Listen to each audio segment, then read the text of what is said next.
Ja, also ich habe hier mal Modelle mitgebracht.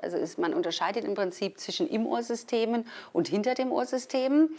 Also bei Im-Ohr-Systeme macht man erst ab dem 14. Lebensjahr. Der Grund dafür ist, dass die Kinderohren zu schnell wachsen. Ne? Da könnte man also nicht so schnell immer die Schale umbauen mit der Technik. Das ist jetzt ein sehr, sehr kleines Modell. Das geht dann zulasten des Komforts, also kein Bluetooth, kein Streaming. Ich habe jetzt zum Beispiel in meinem Ohr ein etwas größeres Modell. Das ist auch eine Akkutechnologie, da braucht man auch keine Batterie mehr wechseln. Und damit kann ich Podcasts hören, kann streamen, kann sogar auf beiden Seiten telefonieren. Damit bin ich quasi schon dem Normalhörenden überlegen. Also das kann man dann ab dem 14. Lebensjahr machen.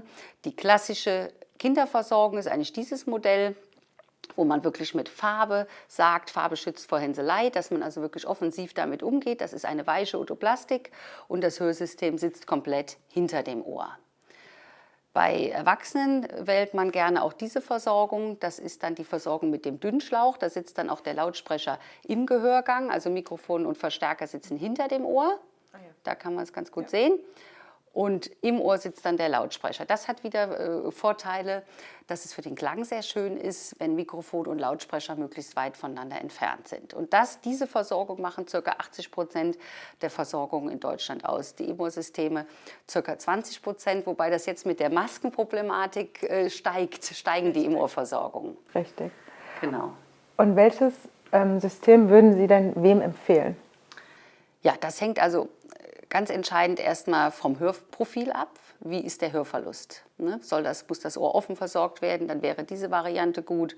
Ist es ein Kind? Wie alt ist es? Wie ist die Anatomie? Wie ist die Ergonomie? Wie ist die Fingerfertigkeit? Je nachdem bei den Menschen, dass man einfach guckt, muss die Batterie gewechselt werden? Kann ich mit dem Akku arbeiten, mit der Akkutechnologie? Oder wenn jetzt zum Beispiel Hörsysteme jetzt hier komplett an ihre Grenzen kommen, das ist ja im Prinzip die akustische Versorgung, da wird der Hörnerv akustisch stimuliert, kann man mit einem sogenannten Cochlea-Implantat auch den Hörnerv elektrisch stimulieren. Das habe ich Ihnen hier mal mitgebracht. Dazu ist aber dann auch eine Operation erforderlich.